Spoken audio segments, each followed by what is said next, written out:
Good morning. Punta tayo sa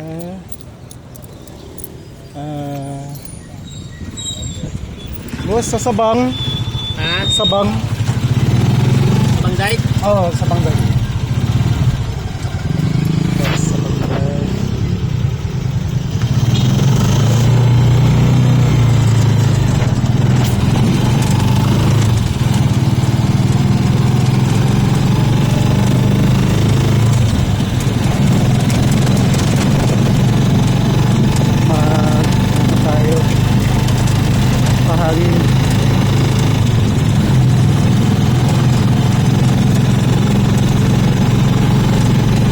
Gaano katagal yung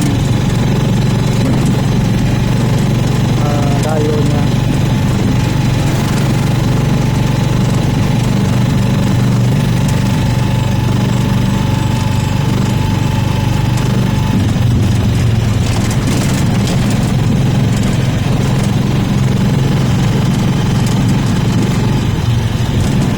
Yung lugar natin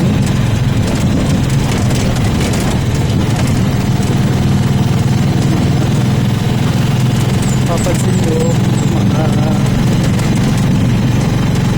damo dito ngayon medyo nalanta na kasi walang ulan.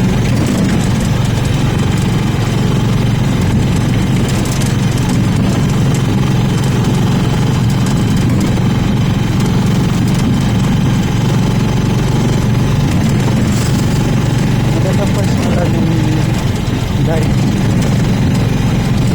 kasi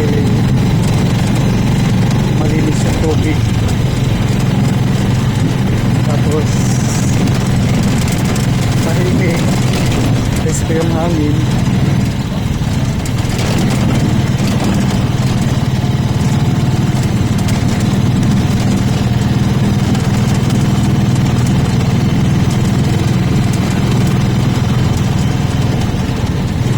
Sigurado maraming mga naliligo.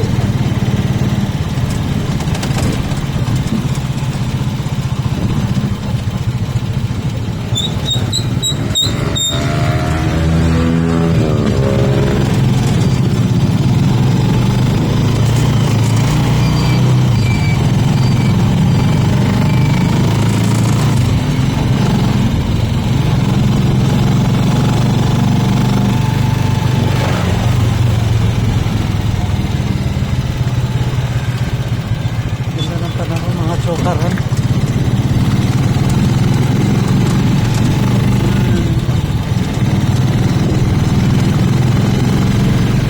Hotel to. Hotel tapos sa baba grocery.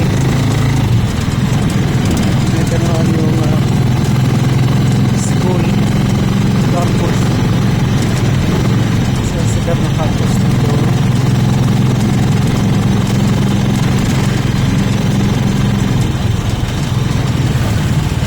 Ito lang tura nung mga resto rito sa amin. Ito rin sila. Dikit.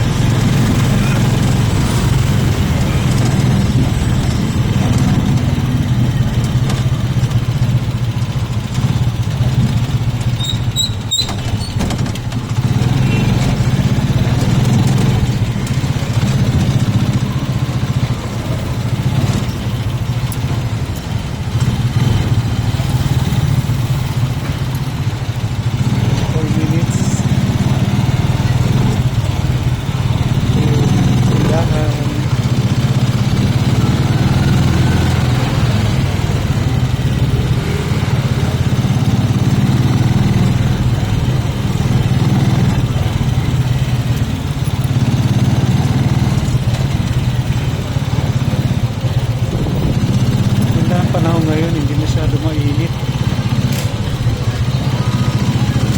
maulap, natabunan ng ulap yung araw, perfect na ilakad-lakad. Pero maya maya lumalabas, napapakita din yung araw. So itong area na to dito, marami rito mga lumang bahay kamukha nito.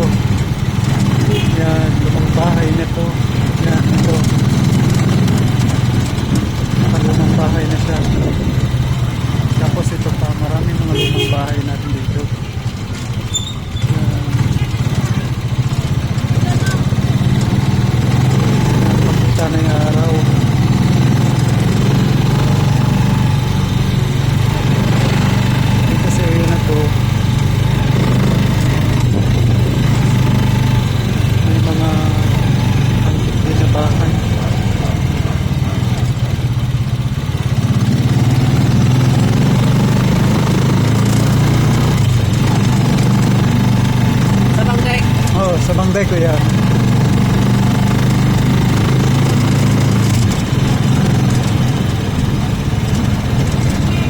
Yung mga ano dito, tindahan. Ito yung pinaka-plaza. Yan, plaza na to. Paano Katoliko, yung pinaka-plaza.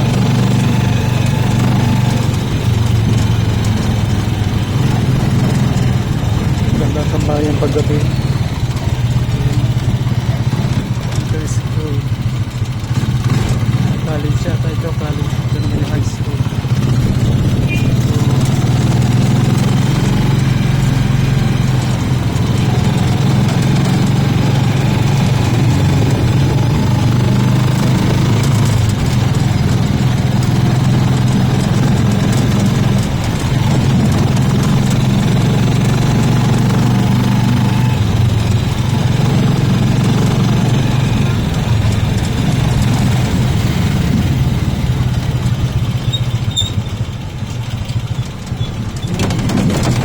Dito na tayo sa dive.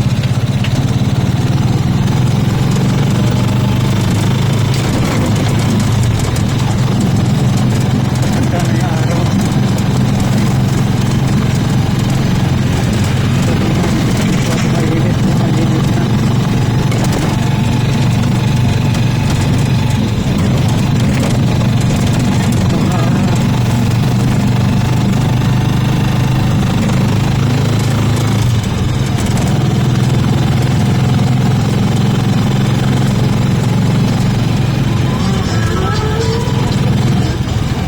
Yung mga tao naliligo. Ganda ng panahon.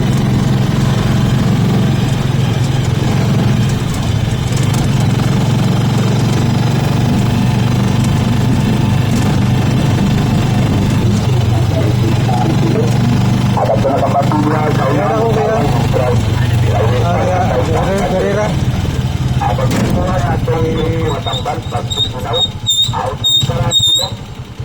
Okay na, baka na lang.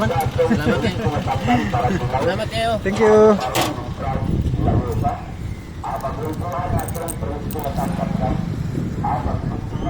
So andito na tayo ngayon sa Bangday. Ang ganda ng mga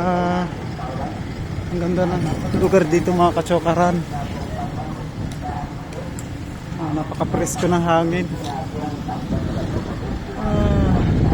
Nakaka-inlove yung lugar. Sobra sarap na hangin. Nandito lang kayo mga kachokaran, no? Talaga namang wala ang lungkot ninyo. Sobrang ganda. Napaka-presko. So yung naririnig ninyo, nagtitinda yan ng isda. Mobile.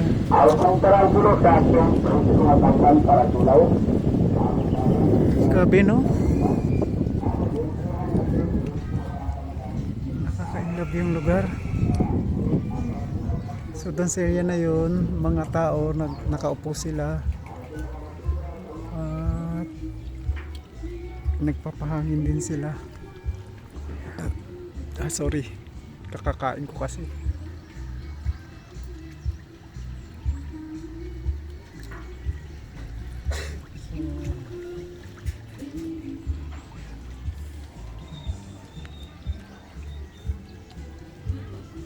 May mga isda.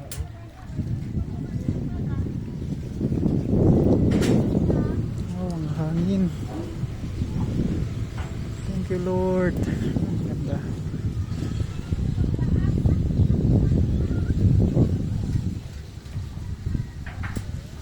So, enjoy nyo lang yung magandang view mga kachukaran.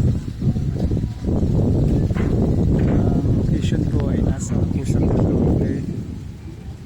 At yeah, sobrang blessed ng mga taga rito dahil kamukha nito tag-init, merong lugar na nagtatambayan. Ang hangin. Ayun, mga kachokaran.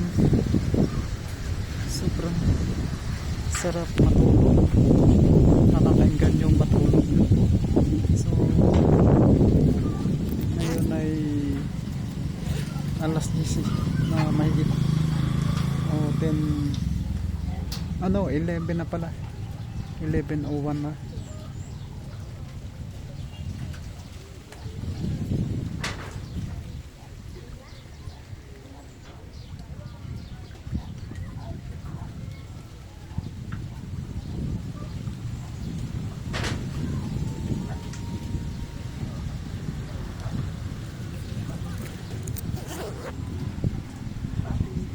Sobrang gandang magtambay dito.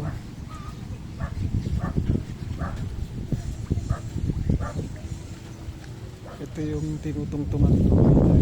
Yan.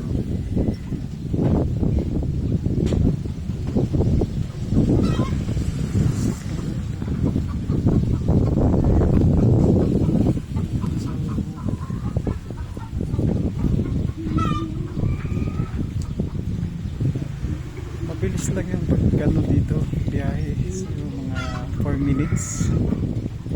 Doon banda yan, yun yan, tinuturo ng daliri ko, hanging bridge yun, hanging bridge, tatawid papunta dito, tatawid siya dyan kasi yung baryo papunta siya doon.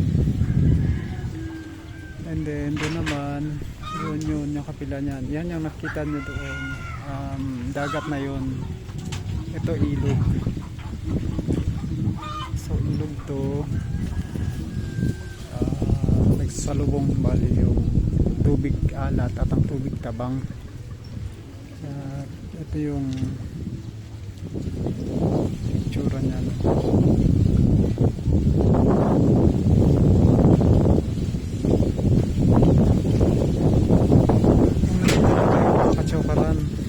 Talaga namang sobrang sarap ng pakiramdam. Sobrang sarap. Napakahangin. Maraming tumatambay dito pagkahapon. Ngayon kasi tanggaling tapat. Kaya wala masyadong mga tao. Pero mamaya maraming mga pumupunta dito para manood ng sunset. Napakaganda, no?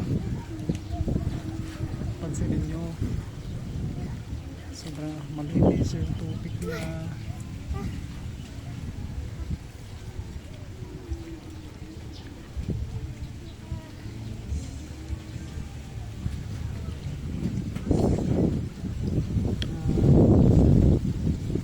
Daming namamasyal dito pagka itong mga panahon ng summer.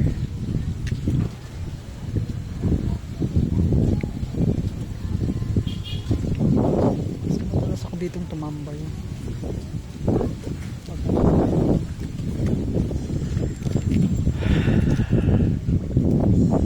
Nakakainlap yung lugar.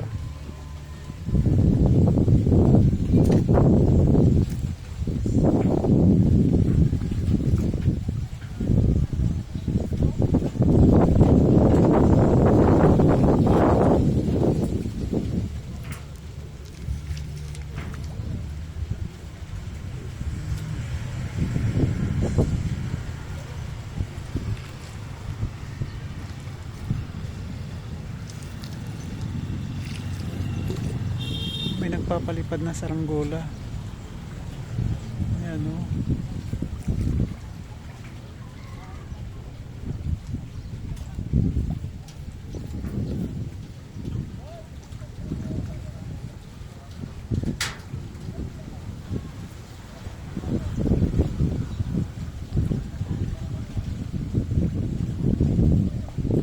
Kapag ka may problema ako, naisip, dito ako nagpapahangin kasi nawawala yung mga alalahanin ko, nawawala yung mga worries, mas basta nakatingin ako sa ganitong lugar.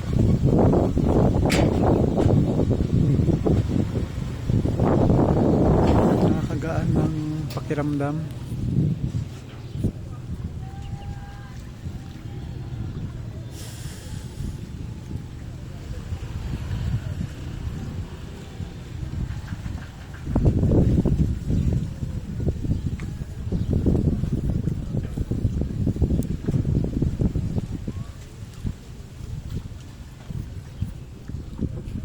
Sa susunod mga kachokaran, ipapasyal ko kayo doon sa bundok na yan. Yung bundok doon. Tawagin dito sa amin ay Prayer Mountain. Isa rin siyang lugar na dinadayo ng mga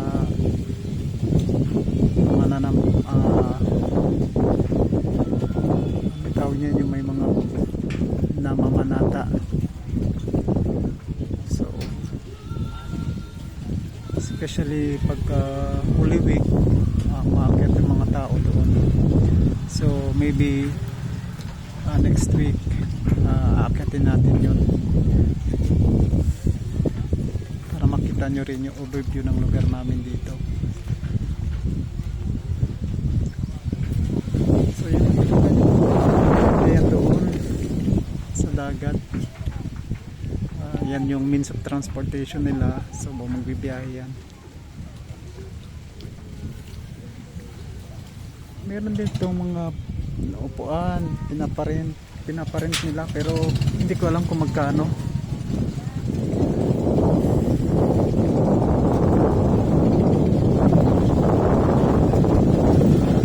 Sobrang ganda.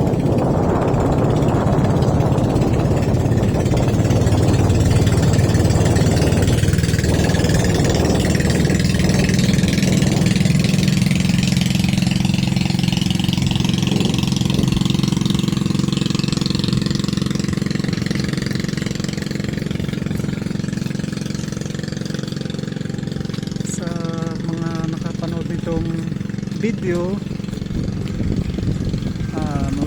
welcome po kayo mamasyal dito sa amin, dito sa Cabadbaran City, Agusan del Norte. Talaga namang mamamangha po kayo sa ganda nitong lugar na pinupwestuhan ko. Tsaka maliban din po dyan, presko ang mga pagkain dito, presko ang isda, presko ang mga gulay at mga prutas. Marami po kayo makakain dito, mabibili ng mga mura at mga presko. Maliban pa dyan, mahilig po kayo sa buko. Ito po ang lugar namin, sobrang dami ng niyog, kasi ang tanim ng mga tao po dito sa amin ay niyog, kaya maraming buko. So mura din po kung bibili kayo ng buko compare sa talagang city gaya ng Manila. Mahal na po sa Manila, pero dito po kahit pa paano mga kalahati yata ang presyo.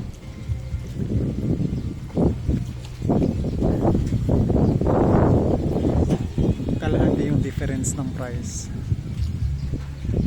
So yan,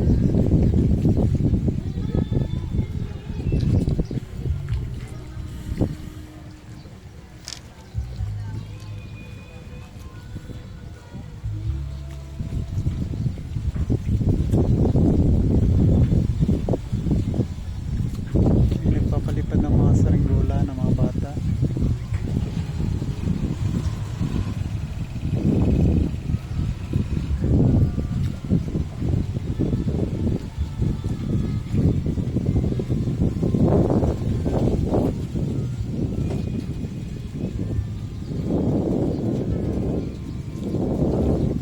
Sige mga kachokaran, at hanggang sa muli. God bless.